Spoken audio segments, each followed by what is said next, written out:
Well, thank you very much. That was very unexpected, but incredibly acted upon by Secret Service and law enforcement. And this was an event dedicated to freedom of speech that was supposed to bring together members of both parties with members of the press.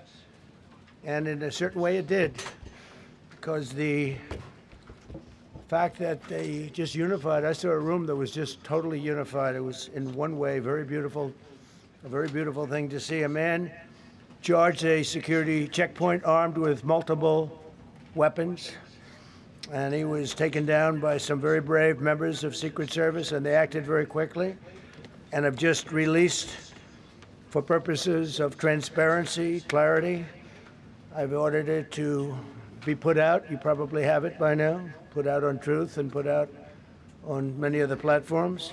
A tape showing the violence of this thug that attacked our Constitution, and also showing how quickly Secret Service and law enforcement acted on our country's behalf. Really did a great job.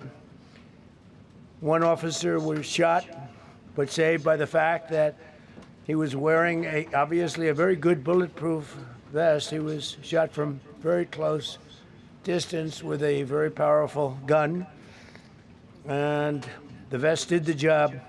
I just spoke to the officer, and he's doing great. He's in great shape. He has very high spirits, and we told him we love him and respect him, and he's a very proud guy. He's very proud of what he does, Secret Service agent.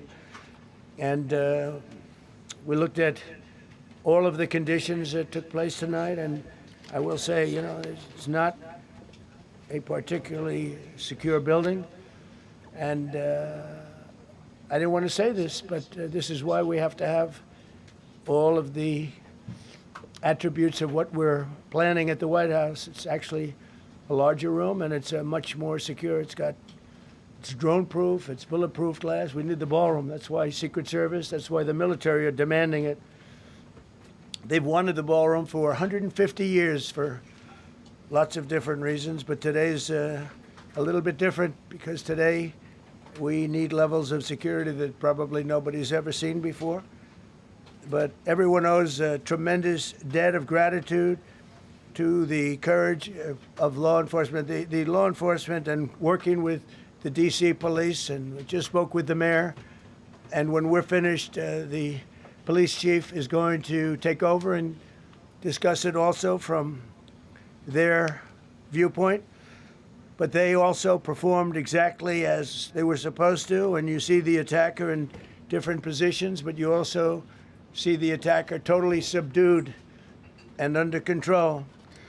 So as you know, this is not the first time in the past couple of years that our republic has been attacked by a would-be assassin who sought to kill.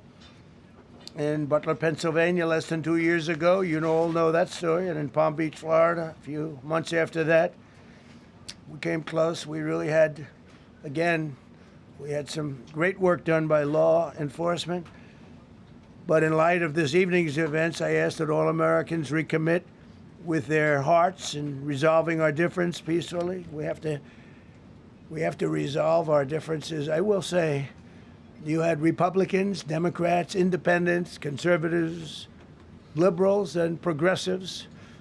Those words are interchangeable, perhaps, but maybe they're not. But yet everybody in that room, big crowd, record-setting crowd. There was a record-setting group of people, and there was a tremendous amount of love and coming together. I watched, and I was very, very impressed by that.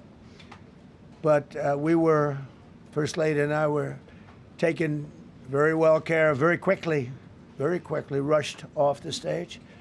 Vice President J.D. Vance, who's here, was likewise beautifully done. He was just saying how quickly everybody acted, law enforcement, Secret Service in particular in this case, but law enforcement. Marco had the same thing. Pete was there. Pete didn't want any help. He didn't want anybody to help him. He doesn't want anybody to help him, but he did get some, didn't you? And I think you also said that it was very impressive.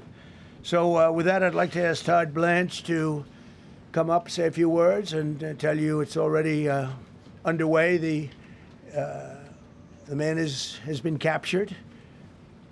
They're going to his apartment. I guess he lives in California, and he's a sick person, a very sick person. And we don't want things like this to happen. I think it's very important that I say, though, and I told the representatives of the evening, they did such a beautiful job. It was such a beautiful evening. And again, they're talking about free speech in our Constitution. That's what it's all about, not just White House correspondence. It was really based on free speech in our Constitution. But I said very importantly that we'll do it again within the next 30 days, and we'll make it bigger and better and even nicer. So I just want to thank everybody that was involved. I also want to thank the press, the media.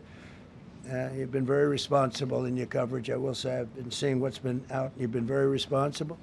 So Todd Blanche, I'd like to say a few words, and then we're going to have cash. And then you're going to go on. We can ask, I guess we can take a couple of questions. I want to thank the First Lady that was a rather traumatic experience for her. There was a lot of action taking place up there very quickly.